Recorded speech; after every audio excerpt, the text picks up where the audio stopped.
Hello friends, मेरा आज का टॉपिक है benefits of exercises and yoga in menstruation and some menstrual conditions. तो आज का टॉपिक मैंने फीमेल्स के लिए बहुत ही स्पेशली तैयार किया है और मैं ये चाहती हूँ कि जो भी आप अपनी लाइफस्टाइल में मॉडिफिकेशन कर सकते हो प्लीज़ करिए, जिसकी वजह से आपको मेंस्ट्रुएशन के जो डिसऑर्डर्स हैं और जो बहुत सारी प्रॉब्लम्स हैं, साइन सिम्टम्स हैं, उनको आप रिड्यूस कर सकते हो। तो मैं आपको ये बता दूँ कि जो मेंस्ट्रुएशन साइकिल की मैं आपसे बात कर रही हूँ, ये बहुत ही एक पेनफुल कंडीशन होती है, बहुत ही एक पेनफुल फेस होता है वुमेन के लिए। तो उसी के लिए एक छोटा सा सिंपल तरीके से मैं आपको ये बता दूं कि योगासन्स किस तरीके से बेनिफिशियल होते हैं। और बहुत सारी ऐसी प्रॉब्लम्स होती हैं जैसे कि डिसमेनोरेसिया यानी कि पेनफुल मेंस्ट्रुएशन, एमेनोरेसिया यानी कि मेंस्ट्रुएशन का रुक जाना, चाहे किसी भी रीज़न के वजह से। कोई पैथोलॉजिकल कंडीशन हो सकती है, ट्यूमर हो सकता है, सिस्ट हो सकती है, ठीक है, या फिर कोई जेनेटिक डिजीज़ हो सकती है। उसके बाद हमारा है प्री मेंस्ट्रुअल साइन सिम्टम्स, जैसे कि हेडेक हो गया, वर्टाइगो हो गया, वॉमिटिंग, बैक एक यानी बैक में पेन होने लगता है, स्टमक में पेन होता है, इरिटेशन टाइप होती है, गुस्सा आता है, और कुछ ऐसे sign symptoms due to hormonal changes की वजह से हमें ये दिखते हैं। उसके बाद है हमारा डिसफंक्शनल यूटेराइन ब्लीडिंग, मतलब कि हमारा जो मेंस्ट्रुएशन है, पीरियड्स हैं, इसमें ब्लीडिंग तो होती ही है, बट अब नॉर्मली ब्लीडिंग होना, किसी को बहुत ही फ्रिक्वेंट में ब्लीडिंग हो रही है, बहुत ही ज़्यादा, मतलब नॉर्मल मेंस्ट्रुएशन थे और उसके बाद सडनली बहुत ज़्यादा ब्लीडिंग होने लगी। किसी को होता है बहुत ज़्यादा टाइम गैप हो जाता है, काफ़ी जो हमारा मेंस्ट्रुएशन का टाइम पीरियड गैप होता है वो इंक्रीज़ हो जाता है। किसी को क्या है, बहुत ही लो फ्रिक्वेंट मेंस्ट्रुएशन हो रहा है, ठीक है, या फिर हो सकता है किसी को बहुत ही ज़्यादा पेनफुल कंडीशन के साथ हो रहा हूँ। तो ये सारी कुछ कंडीशंस हैं। और लास्ट है मेनोपॉज, वो तो पैथोलॉजिकली ही हमारा मतलब फिजियोलॉजिकल ही केजेसन हो जाता है, मतलब कि एक एज के बाद अपने आप मेंस्ट्रुएशन स्टॉप हो जाती है। अब मैं आपको बता दूँ इसके पीछे बहुत सारे रीज़न हो सकता है पेल्विक इन्फ्लामेशन हुआ हो, कोई इन्फेक्शन हुआ हो, या फिर हो सकता है कोई कंजेनाइटल एबनॉर्मेलिटी हो सकता है न्यूट्रिशन की डेफिशिएंसी हो, हार्मोनल इम्बैलेंस्ड होते हैं, हाइपोथायराइडिज्म हो सकता है, और भी बहुत सारे हार्मोन्स जो हैं वो इम्बैलेंस्ड हो सकते हैं।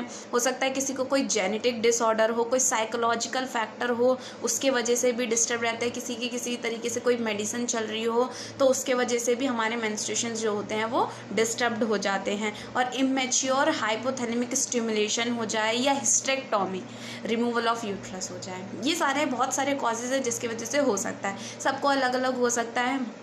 और नॉर्मल भी अगर किसी को मेंस्ट्रुएशन हो रहा है, सिर्फ पेनफुल मेंस्ट्रुएशन हो रहा है, तो भी ये फीमेल्स के लिए बहुत ही हेल्दी है, जिससे कि हमारे जो रिप्रोडक्टिव सिस्टम है, जिसमें ओवरीज है, विजाइना है, यूट्रस है, फेलोपियन ट्यूब्स हैं, क्लाइटोरिस, ये सारी जो चीज़ें हैं इनकी मसल स्टोन को हम इंक्रीज़ कर सकते हैं, जिसके वजह से जब मेंस्ट्रुएशन हो या फिर जो ये सारी पेनफुल कंडीशंस आ रही हैं, जो साइन सिम्टम है, हम उनको रिड्यूस कर सकते हैं। तो इस तरीके से हमारे लिए योगासन्स और एक्सरसाइज बहुत बेनिफिशियल होते हैं।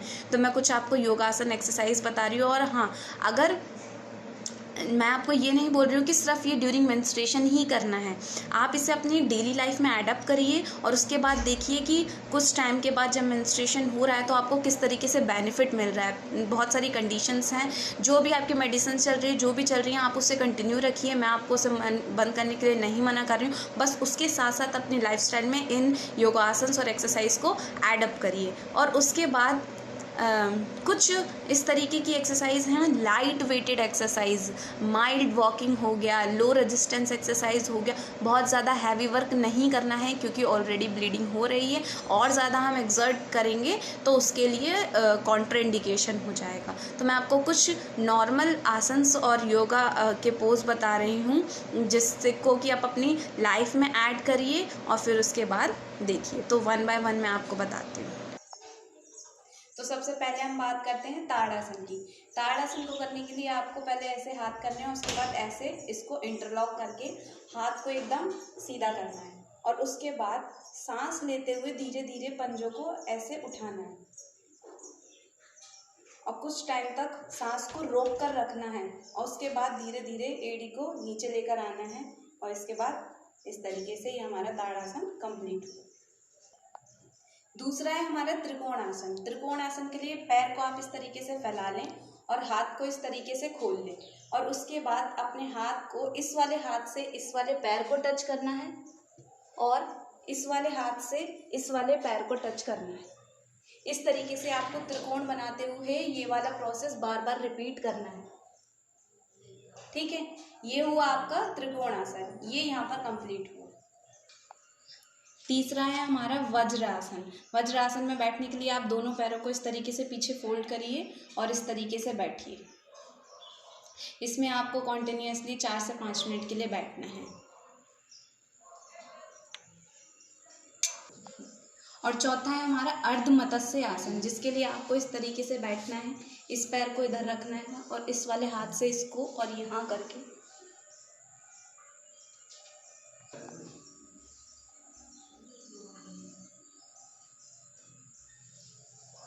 ये आपको इस तरीके से कॉन्टिन्यूसली एक बार इस साइड एक बार इस साइड करके, ये हुआ आपका अर्ध मत्स्य आसन। अब मैं आपको दूसरा पोज बताती हूँ। ये है हमारा भुजंगासन, जिसके लिए आपको उल्टे लेटकर दोनों हाथ अपने कंधों के नीचे रखना है और इस तरीके से ऊपर उठाना है।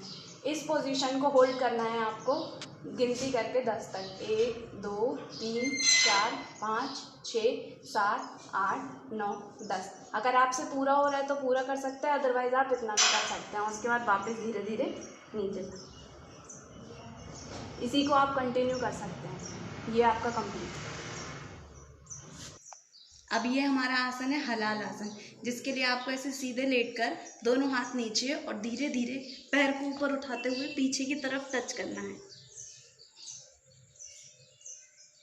और फिर इस पोजीशन को होल्ड करके और फिर धीरे धीरे इस तरीके से आपको नीचे आना है और नीचे। ये आपका कंप्लीट हुआ। ये हमारा उष्ट्रासन यानी कि कैमल पोज। उसके लिए आपको ऐसे घुटने के बल पर बैठना है, दोनों पैरों के बीच में गैप करके, और अपने हाथ को ऐसे पीछे बैक पर रखना है और फिर धीरे धीरे कमर को आगे की तरफ पुश करना है।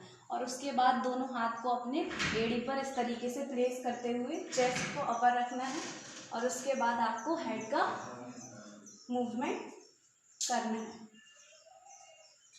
ये हुआ आपका कैमल पोज और फिर इस तरीके से उठना है। ये आपका यहाँ कंप्लीट हुआ। और ये हमारा है मत्स्य आसना। इसमें आपको इस तरीके से आलती पालती मारकर बैठना है। उसमें आपको एक पैर को इसके ऊपर और दूसरे पैर को इसके ऊपर रखने की कोशिश करनी है। उसके बाद आपको इस तरीके से धीरे धीरे पीछे की तरफ लेटना है। अगर आप डायरेक्ट नहीं लेट पा रहे तो इस तरीके से सपोर्ट के साथ लेट सकते हैं और उसके बाद अपने अंगूठों को इस तरीके से पकड़ना है और ये पोज आपका यहाँ कंप्लीट हुआ। तो इस तरीके से मैंने आपको कुछ योगासन और पोज बताए।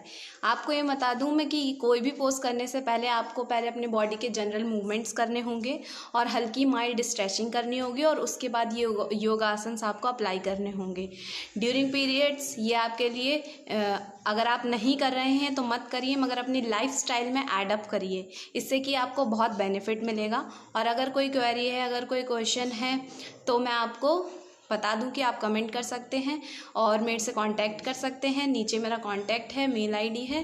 Thank you. आज का मेरा टॉपिक यहीं फिनिश हुआ, छोटे से मैसेज के साथ कि मेंस्ट्रुएशन से रिलेटेड डिसऑर्डर्स को आप किस तरीके से रिमूव कर सकते हो। ये जितने भी मैंने आसन बताए, इससे आपके जितने भी रिप्रोडक्टिव सिस्टम से ओवरीज है, ये सारे, इससे इसकी मसल स्टोन इंक्रीज होगी और जो मेंस्ट्रुएशन में इरेगुलरिटीज़ हो रही है, हार्मोनल इम्बैलेंस्ड हो रहे हैं, वो बैलेंस्ड होंगे और जो आपको स्टमक एक और जो बैक एक वगैरह साइन सिम्टम्स आ रहे हैं वो भी इस तरीके से इससे रिलीव होगा। Thank you. मेरा आज का टॉपिक यहीं फिनिश हुआ।